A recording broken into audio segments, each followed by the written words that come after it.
Expresidente del Gobierno español, figura excepcional en la transición democrática de su país y promotor definitivo de la modernización de España en múltiples campos y de su integración en el concierto europeo. Muy conectado con estas latitudes y muy querido en estas latitudes. Está con nosotros esta noche y nos tiene unas palabras para Venezuela, Felipe González.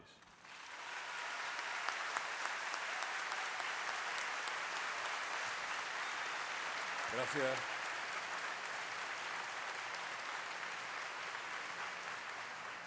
Gracias, buenas noches. Y muy agradecido a Vanesco y a Juan Carlos Escotet porque me dé esta oportunidad, pero me la dé en compañía de Fernando Enrique y de Ricardo. No es la primera vez que estamos juntos. Hacemos como una especie de tres tenores, ¿no? Armonización de posiciones. Hemos hecho bastante recorrido por rincones muy diversos del mundo. Como han visto, es un placer imposible de evaluar, oír a Fernando Enrique Cardoso con su carga de experiencia. Pero para mí la sorpresa de hoy ha sido empezar por el discurso de Juan Carlos Escotet, probablemente no aceptable ni en Wall Street ni en la City de Londres. Porque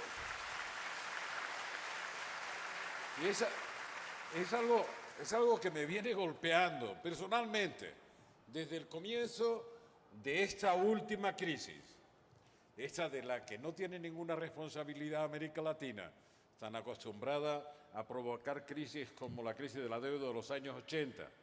Ahora, en parte, pero menos que otro, pagaba la crisis, pero no la provocaba. Esta crisis financiera global. Esta mañana comentaba con ese funcionamiento del sistema financiero como un casino financiero global, pero sin reglas. Pero al final los casinos tienen reglas, por tanto no los quiero ofender. El funcionamiento del sistema financiero ha sido peor que el de los casinos. Y esa implosión del sistema financiero que encadena la crisis de las hipotecas basura con el estallido de Lehman Brothers,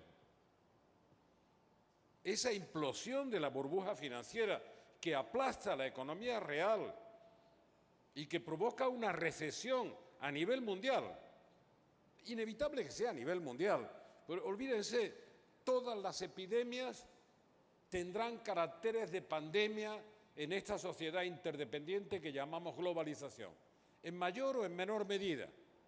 Pero esta crisis se provocó en lo que llamamos países centrales. Todavía le llamamos países centrales. Y a otros países les seguimos llamando países emergentes. Cuando es verdad que hace rato que emergieron, mientras que los centrales están en proceso de inmersión, como le pasa a Europa. Por lo tanto, ¿por qué llamo la atención sobre esto? Primero, porque es verdad que nos cuesta trabajo ver la realidad global, preocupado por las realidades locales de cada uno de nosotros, preocupados u ocupados. En España, que ha habido elecciones hace poco tiempo, que perdió el gobierno de mi partido, incluso perdió estrepitosamente. Todo el debate electoral ha sido un debate local, hispano-español, como si la crisis de Wall Street la hubiera provocado el gobierno español, como si la implosión del sistema financiero mundial hubiera sido un problema de España, como si realmente España, incluso haciendo lo que tiene que hacer, pudiera dar por sí sola una respuesta a la crisis. No se discutió de Europa, de los errores que se están cometiendo, de los errores de política económica, de los errores de conducción de la política monetaria. De eso no se hablaba en la campaña. La campaña era una campaña absolutamente local e interna. Y créanme, lo local se acabó. ¿De dónde venimos? Por eso me sorprendía las palabras de Juan Carlos Escotet, gratamente. Venimos de una evolución de los últimos 20 y algo años. Yo hace 36 que vengo a Venezuela, se dice pronto, 36 años.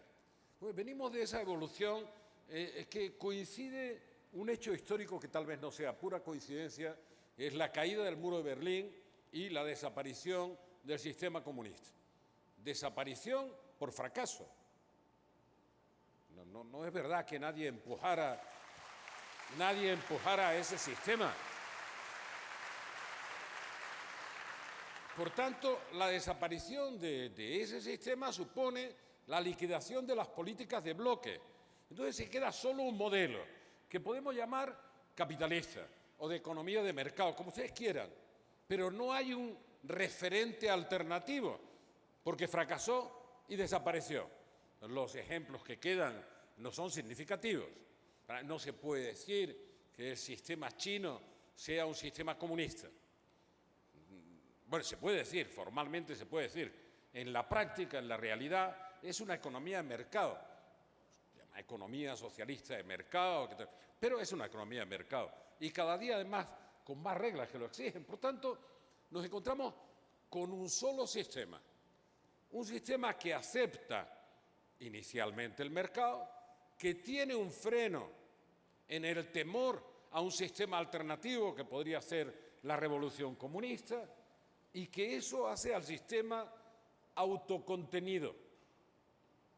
Pero una vez que desaparece el enemigo de referencia, la verdad es que se desbordaron las aguas. Y el problema fundamental es la desaparición de las reglas, la desregulación, que va mucho más rápido en la globalización en lo que respecta al sistema financiero.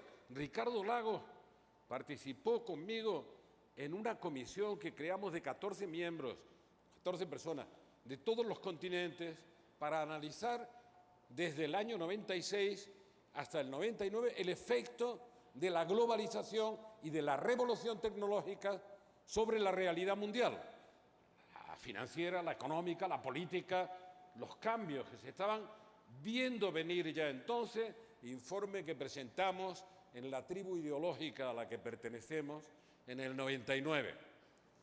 Como todos los informes, la verdad es que era un informe muy documentado, con un esfuerzo en todos los rincones del planeta, como todos los informes, incluido el que acabo de presentar sobre el futuro de Europa, encargado por los 27 jefes de Estado y de Gobierno de Europa, pues fue un esfuerzo que condujo a la melancolía.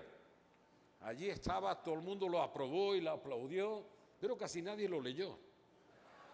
Estoy hablando del 99. Lo mismo está pasando ahora con el informe sobre el futuro de Europa. Hicimos un informe que no fue muy largo, 37 folios. 37 folios no se tarda tanto en leer. Pero yo tengo la impresión de que los que me lo encargaron no lo han leído.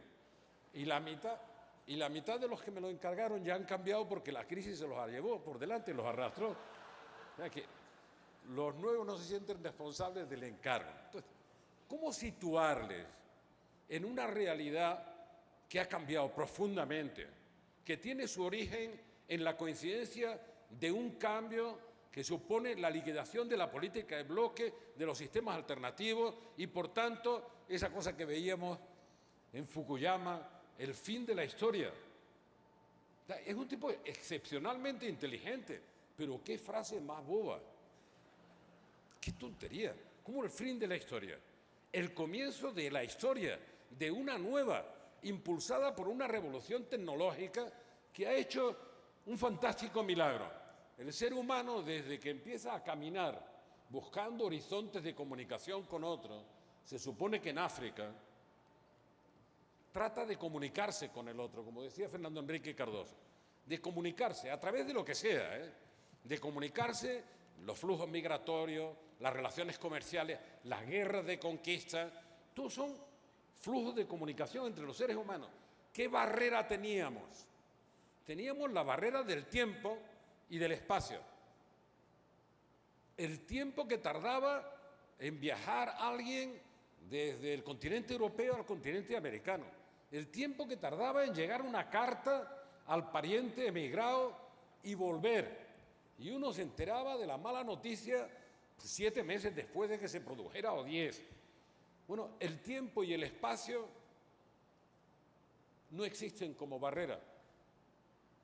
Se ha conseguido con la revolución tecnológica el milagro de que podemos estar hablando en esta carpa a 3.000 personas, a 2.000 o a 4.000 o a 50.000 conectadas en cualquier rincón del planeta al mismo tiempo, en tiempo real. Esa revolución es lo que ha hecho que todo cambie.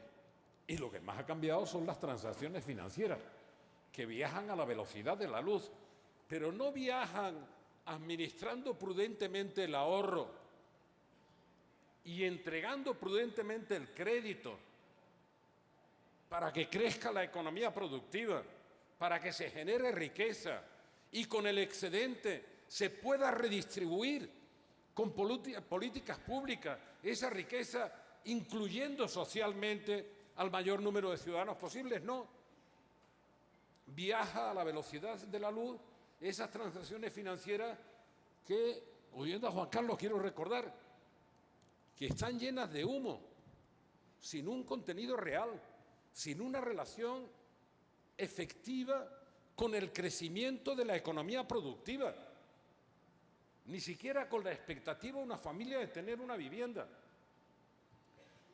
Que ha habido, lo comentábamos ahí, hay ahorradores, ancianos de mi edad, en Corea del Sur, que de pronto compran a Lehman Brothers. Menudo bancazo, ¿no? Triple A en todas las calificadoras de riesgo. El mismo día que quebró era triple A. O sea que si hubiera sido mal calificado, pero no, triple A. Y todavía seguimos haciendo caso de las calificadoras de riesgo. Pues todo el mundo se pone a temblar. Que ha bajado una A, le dicen a Sarkozy, se muere Francia. Pero ya no es triple A, ya es doble A. Bueno, pues si Lehman Brothers era triple A. Bueno, aquí está, el ahorrador coreano es la nueva realidad del mundo, que tiene un paquete de estos que vendía este banco de inversión, una estructurada, un derivado. Y en el paquete tiene 4 pedacitos de 4 hipotecas, de 4 casas, de 4 estados norteamericanos. Así que este hombre es propietario de un paquete de 4 trocitos de hipotecas. Y eso era, digamos, las hipotecas basura, pero eso es lo menos insano, que es la cantidad de productos financieros, de ingeniería financiera, la cantidad de inteligencia aplicada a llenar de humo las transacciones. Como un globo que se va hinchando, la economía mundial ha crecido mucho. Ahora estamos en una crisis gravísima en Europa. Estamos a mitad de recorrido de nuestra década perdida, Fernando Enrique. Y bueno, en América Latina, que nos podría hacer, por lo menos ahora, un máster en crisis financiera, ve con asombro que Europa va por el 4º año y pico de crisis financiera y sigue sin tener respuesta. Nos va a costar una década perdida, cuando las respuestas están bastante ensayadas. Bien, estamos en esa dinámica, pero al mismo tiempo que esos, fíjense lo que les voy a decir hablando de eso.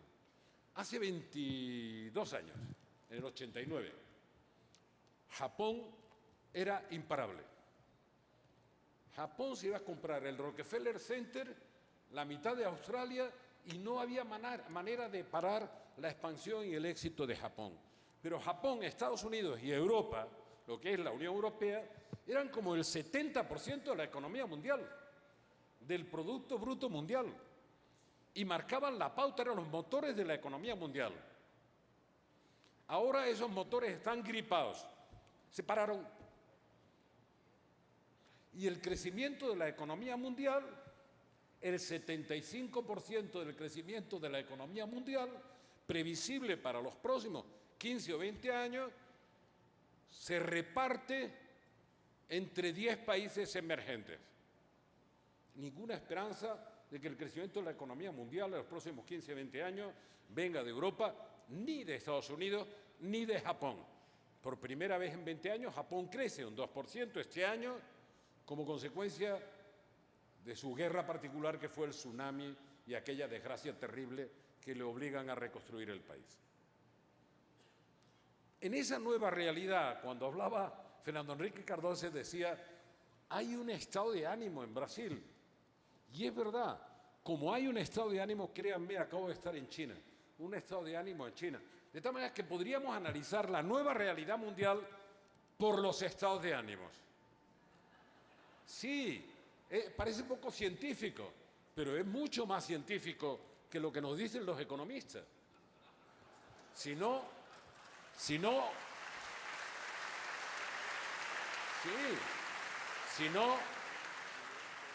nos hubieran advertido de la bofetada que nos íbamos a dar con esta borrachera de Wall Street, que fue lo más sensato que le oí a George Bush Jr. Un día que de esa cosa que nos pasa a los políticos, se nos olvida de que el micrófono está encendido.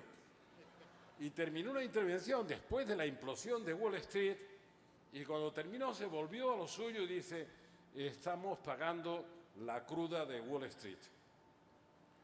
La borrachera de Wall Street la estamos pagando. Y él tenía una cierta especialidad en eso, ¿eh? O sea, sabía lo que eran las consecuencias de un exceso de esa naturaleza.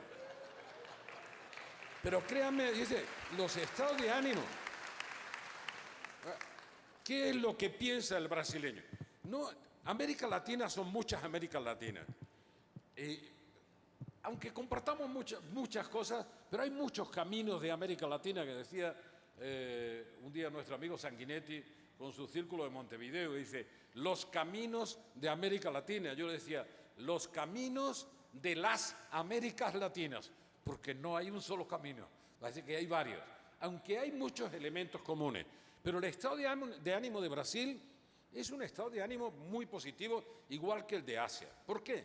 Porque piensan, y para colmo es verdad, que el futuro les pertenece. Y piensan, no hay nada que no sea empeorable, ¿eh?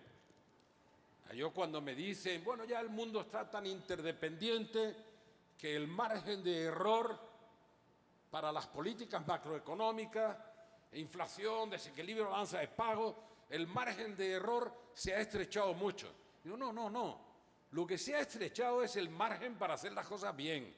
Hacerlas mal, hay todo el margen del mundo. De hacer las cosas mal, hasta el disparate se puede hacer.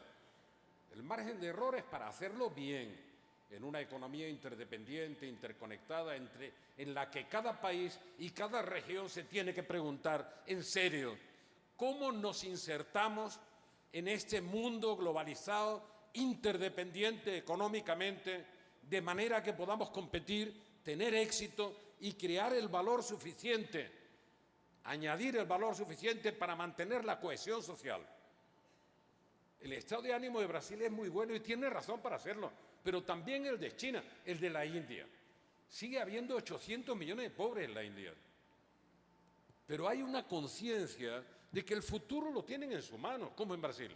Y en la propia América Latina, México es uno de los países que en el estudio sobre el futuro de Europa, viendo el comportamiento de la economía global, México nos salía entre los 10 países, por demografía, por posibilidades y tal, que iban a ser responsables de ese crecimiento de la economía mundial en los próximos 15 años. Y está resultando así. México tiene una tasa de crecimiento considerable y un potencial de crecimiento considerable. Tiene un problema, los mexicanos no se lo creen. Y los brasileños, que tienen una tasa de crecimiento semejante y a veces incluso menor, más baja, se lo creen. Y los que se lo creen van a ganar.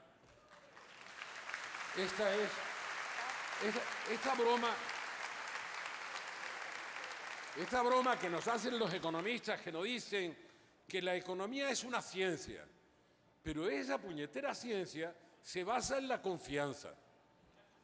¿Y cómo puede ser científica la confianza?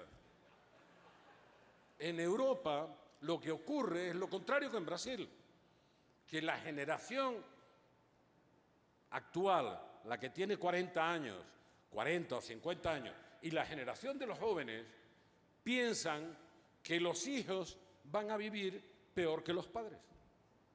Justo lo contrario de lo que se piensa en Brasil. Y si lo piensan y se empeñan, lo van a conseguir, van a vivir peor.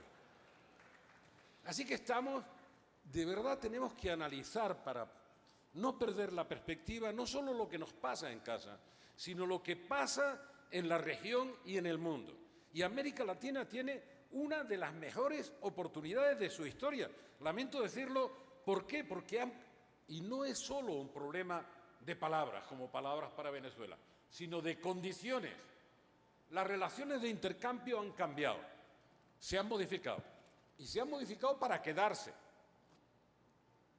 Ese abuso de los países desarrollados, que imponían el precio en los mercados de las materias primas, y a la vez imponían el precio de las manufacturas, de tal manera que los países dependientes o en desarrollo tenían que acudir a esa política hoy obsoleta completamente de sustitución de importaciones, que veían cómo el precio del café o de cualquier materia prima, alimenticia o no, se decidía en la bolsa de Chicago.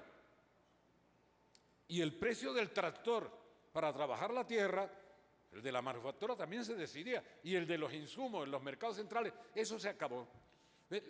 Le daré algún dato objetivo. Yo sé que a China siempre se la ve, depende, ¿no?, de la óptica, pero en general se la ve con temor y a la vez como necesidad, porque tienen un tremendo excedente de ahorro. China tiene tierras cultivables en ese inmenso país para alimentar al 40% de su población. Luego el 60% de la alimentación de China lo tienen que buscar fuera de esas tierras cultivables, porque allí no existen. Y lo mismo le diría de la energía, de los minerales, de no sé cuántas cosas. Y lo van a conseguir, ¿eh? No se engañen. China hace un siglo y medio, finales del 19, mediados del 19, tenía la misma participación en el Producto Bruto Mundial per cápita que va a alcanzar en el año 20 de este siglo. Es decir, que 160 o 70 años después va a volver a la posición que tenía en 1840 o 50 a nivel mundial, cuando empieza lo que en China, nunca se olvidará, se llama la guerra del opio. Pues tienen más memoria que nosotros, ¿eh? Nosotros tenemos esas costumbres occidentales de tener poquísima memoria. Y claro, si tenemos poca memoria, tampoco hacemos cálculos a mucho tiempo. Así cualquier político que hable de lo que va a ocurrir en los próximos 20 años nos lo tomamos a broma. Tengo como objetivo dentro de 20 años no sé cuánto. ¿Y cómo dentro de 20 años? Será dentro de 20 meses, si no ni me lo creo. Y los chinos hablan a 20 años o a 40 años. Y cuando comentaba hoy, cuando le preguntaban a Deng Xiaoping en el 89, 2 siglos después de la Revolución Francesa, ¿y qué opinión le merece a usted aquel acontecimiento histórico que fue la Revolución Francesa? Y dice, bueno, ¿sabe usted? Todavía no hay distancia histórica suficiente para apreciarlo. Pero doy esos datos para no hacerlos muy pesados, para explicarle que el mundo cambió y no es reversible el cambio, que los países que a través del eje noratlántico, incluido Japón, decidían el destino del mundo y de la economía mundial a través de los instrumentos de después de la Segunda Guerra Mundial, del Fondo Monetario Internacional, del Banco Mundial, o de instrumentos informales como la trilateral, la reunión de Bilderberg. ¿Se reunían quién? Europeos, norteamericanos y japoneses. Y después se inventaron el G7, pero como faltaba Rusia, eran, bueno, 7 más 1. Al final contaron que eran 8, y ya se llamó G8. Y ahora, reconociendo que eso es manifiestamente insuficiente, pues tratan de reunirse en el G20, que es la nueva realidad. Dice, todavía no está operativo, pero el Fondo Monetario Internacional, el peso de decisión en el Fondo Monetario Internacional de un país absolutamente respetable como Bélgica, pero así de pequeñito, era el mismo que el de China. ¿Cómo puede sostenerse eso en la nueva realidad mundial? Entonces, lo que les pido, por favor, es que reflexionen sobre que las relaciones de intercambio cambiaron, que las materias primas van a seguir siendo en dientes de sierra, van a seguir siendo crecientemente demandadas y que los países que poseen materias primas o que pueden poseerlas porque tienen tierras cultivables, capacidad para producir alimentos en serio, o tienen reservas de cualquier tipo, tienen un largo recorrido de bonanza, que no es de desarrollo, que diría Fernando Enríquez, porque la variable estratégica fundamental para el desarrollo sigue siendo el capital humano. Entonces, nos puede crecer el Producto Bruto 4 o 5 puntos porque la demanda mundial de materias primas ha aumentado o el precio de la materia prima ha aumentado. Independientemente de lo que hagamos, solo tenemos que ponerlo en el mercado. Pero si nos conformamos con eso y no diversificamos nuestra economía, nuestra producción, no aprovechamos la incorporación de talento humano a las nuevas tecnologías, a la innovación, a la creatividad, el modelo se agotará y fracasará. Pues los recursos disponibles, los no renovables, lo son hasta que se acaban. Por tanto, hay que transformar esa enorme riqueza en riqueza permanente. Y la riqueza permanente son la gente.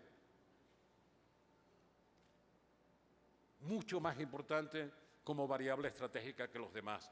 Entonces, y yo que vengo de ese espacio que siempre he compartido con América Latina, que es Europa, que veo con angustia la crisis en la que está viviendo España y toda Europa, y con cierta exasperación la falta de respuesta.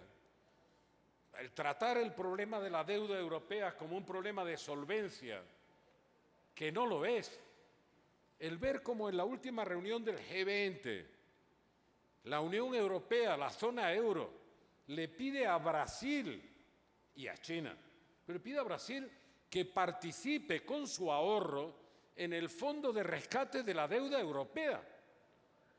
Y Brasil, que lo dice bien, además lo dice con gracia, para eso es Brasil, pero nosotros, con $10.000 per cápita, vamos a participar en el rescate de la deuda de países que tienen $34.000 per cápita. Pero explíquemelo otra vez. No es ese el esfuerzo que se nos tiene que pedir, será otro, ese no. Y en esa estamos en Europa. Tenemos un problema gravísimo, de nuevo, sistema financiero de liquidez y de crecimiento de la economía. Y todavía no está claro que para salir de la crisis, incluida la crisis de la deuda, hay que disminuir el gasto, reducir prudentemente el déficit, pero con una economía que crezca para poder pagar. Si no crece la economía no se puede pagar. Bueno, y esa evidencia todavía no está en marcha. Eso es lo que ocurrió con América Latina con la década perdida. Hasta aquello que llamaban bonos Brady y tal, no empezó a despejarse el panorama de los 90 y de los 2000. Pero digo, vuelvo a la realidad. Ya el mundo cambió. Ya cambió. No digo que va a cambiar. Y la dinámica del cambio es fortísima. Y no podemos perder el tiempo. En América Latina, en los 80, hubo una verdadera revolución. Que es que la legitimación del poder fue la legitimación por el voto. Dejó de ser el poder de las botas para ser el poder del voto. Pero miren,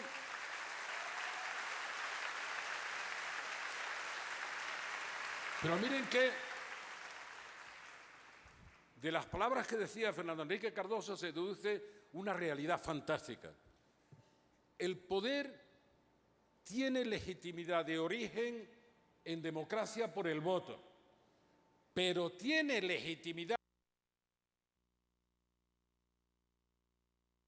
en el Instituto Federal Electoral. Algo que esta mañana comenté, la esencia de la democracia, antes que la alternancia, es la aceptabilidad de la derrota. Cuando la derrota es aceptable, no se rompen las reglas de juego del sistema. No digo la aceptabilidad de la victoria, que eso lo hace cualquiera. Aceptar la victoria siempre es aceptable. No, aceptar la derrota y no romper las reglas, porque se puede tener la oportunidad, una vez derrotado, de volver a ganar. Esa es la esencia del funcionamiento del sistema. Y en México me hablaban la transformación democrática, en aquellos momentos el Instituto Federal Electoral decía, no se engañen, es la aceptabilidad de la derrota. Habiendo razonable igualdad de oportunidades, igualdad de oportunidades no hay. Eso no pertenece a un territorio que es el de Los Ángeles, no el de los seres humanos. Pero razonable igualdad de oportunidades. Que haya la incertidumbre de lo que puede ocurrir es la esencia de la democracia. Como decía, aceptabilidad de la derrota. Pero la esencia de la democracia es que, me decían, ha habido mucha frustración en América Latina por el fracaso de los sistemas de voto y no sé qué, y se vuelve alguna gente en los estudios que hace Naciones Unidas contra la virtualidad de la democracia y no sé qué, el fracaso, dicen, de la democracia. No, la democracia no garantiza el buen gobierno, salvo a largo plazo. Lo que garantiza es que al gobierno que no nos gusta lo podemos quitar. Eso es lo único que garantiza la democracia. Sí. Frente a la dictadura. La dictadura dice, bueno, la dictadura no nos podemos quitar. Luego será buena, mala o medio pensionista, pero ahí está. La democracia garantiza eso. ¿Y por qué a largo plazo mejora la prestación? Por una razón que es de egoísmo humano, personal. Pues a los políticos, tampoco nos gustan que nos echen. Y si lo hacemos mal, nos echan. Luego tratamos de hacerlo mejor. Y de hacer la prestación, lo que llamo la legitimidad de ejercicio. Por eso, a largo plazo, los países con institucionalidad democrática van mejorando permanentemente su posición, aunque en el recorrido se equivoquen, pasen por crisis, haya interrupciones, pero la verdadera virtualidad de la democracia es esa. Pero no hay que confundir la democracia con una ideología. Es un instrumento de participación, de gobernanza. No es una ideología, pertenece a todo. Son reglas de juego. Y esto es lo importante para que cale profundamente. Y hoy es importante comprender, por lo que vengo diciendo, que en el mejor sentido de la palabra, el Estado-Nación está en crisis. No es una crisis de desaparición, pero el que piense hoy, por muy grande que sea el Estado al que pertenece, que va a tomar decisiones al margen de lo que pasa en la región y en el mundo, se equivoca. Eso ya nunca más va a ser así. Esa es la realidad de lo que llamamos la globalización. Se han dicho muchas cosas, incluso se ha convertido la globalización en una ideología. Me quedan 5 minutos. Es una inmensidad. ¿Se ha convertido en una ideología? No, es una nueva realidad que se deriva de lo que les decía antes. Lo que pasa es que estamos pasando, Juan Carlos, por primera vez, con consecuencias radicalmente distintas, porque a América Latina le va mucho mejor que a Europa y que a Estados Unidos y tiene mejores oportunidades, pero estamos por primera vez pasando por una crisis del sistema capitalista mirándose en su espejo. Pues ya no se mira en el espejo del comunismo para poder decir eso es peor. Si la imagen que se refleja es la suya. Por eso es tan importante que se haga una reforma del funcionamiento del sistema financiero. Y por eso los agentes financieros de Wall Street y de la Citi han tenido la inmensa habilidad. Yo compartí la vuelta o la reclamación de la política cuando estalla la crisis financiera, cuando se hunde sobre todo Lehman Brothers, y de pronto dicen que los políticos hagan algo para rescatarnos, que esto se va todo al garete. Digo, bueno, pues por primera vez se reclama la política en muchos años. Y los políticos hicieron algo, a costa de un crecimiento de la deuda pública enorme, para rescatar al sistema financiero. En Europa ha costado 14 o 15 puntos de Producto Bruto, de una Europa de $35.000 per cápita, solo la operación de rescate. Se dice pronto, ¿eh? Bueno, y una vez que nos han rescatado, ahora déjennos tranquilos.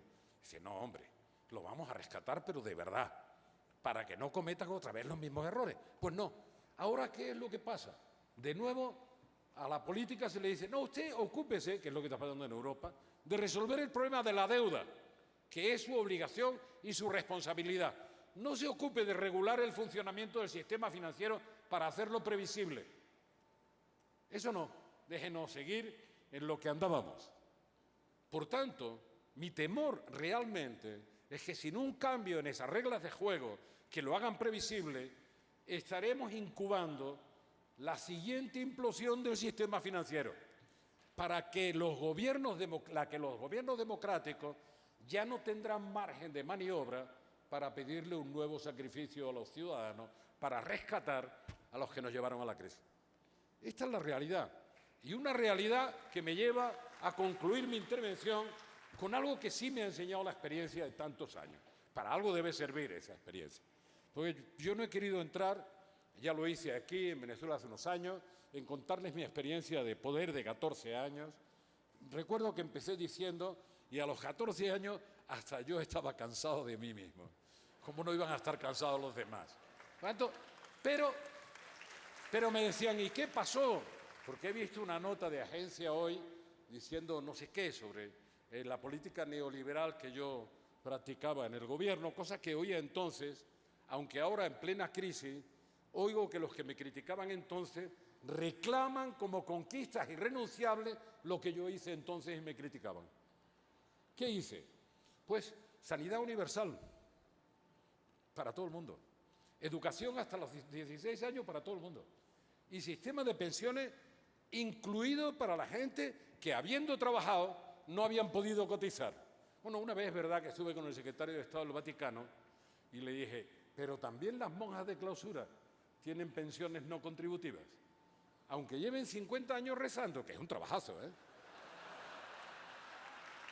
Han cumplido 65 años y tienen su pensión no contributiva. No, les aseguro, a mí si me pusieran a rezar sería peor que si me ponen a cavar en el campo. Me costaría más esfuerzo. Por tanto, sí hicimos las cosas que teníamos que hacer, pero las que hicimos entonces no son las que hay que hacer ahora. Ahora tenemos que conseguir que nuestra economía sea productiva y competitiva. Y ya no podemos competir, error que están cometiendo algunos dirigentes políticos, por salarios baratos. No, los costes laborales, a base de reducir los salarios, ¿hasta dónde tendría que llegar la reducción para hacerlos comparables a los de China? Imposible. Ahora la reforma tiene que ir por aumentar la productividad y la competitividad, no solo la productividad, relacionando la retribución de verdad con la productividad por hora de trabajo. Eso no tiene por qué bajar los salarios. Tenemos que buscar una economía que añada valor para mantener el modelo de cohesión social. Ese que esta mañana comentaba Lula, como lo ve en peligro, como tanta gente por los ataques que hay al modelo social europeo, decía Lula, oiga, hagan las reformas que quieran en el mes de octubre, pero no toquen el modelo social europeo, hagan la reforma para que sea viable, pero no lo vayan a estropear, que es un patrimonio democrático de la humanidad. Y tienen razón, no va a haber ninguna política exitosa en ninguna parte, ni en Venezuela, ni en ningún otro país, que no sea una política capaz de crecer y redistribuir excedente para producir inclusión y cohesión social. Esto que algunas veces oigo, América Latina, que es crecimiento con equidad, yo lo traduzco como crecimiento y redistribución del ingreso, porque la equidad es un concepto moral y el crecimiento un concepto económico. Y hasta que no se dan las condiciones técnicas del crecimiento, pues la preocupación moral puede esperar. El mejor modelo es crecer y redistribuir el excedente, sin cometer el error de algunas de las utopías regresivas de las que hablamos muchas veces los tres, es decir, no, lo que hay que redistribuir es la riqueza. No, oiga usted, redistribuya el fruto del árbol, no redistribuya el árbol, que solo lo hará una vez. Gracias.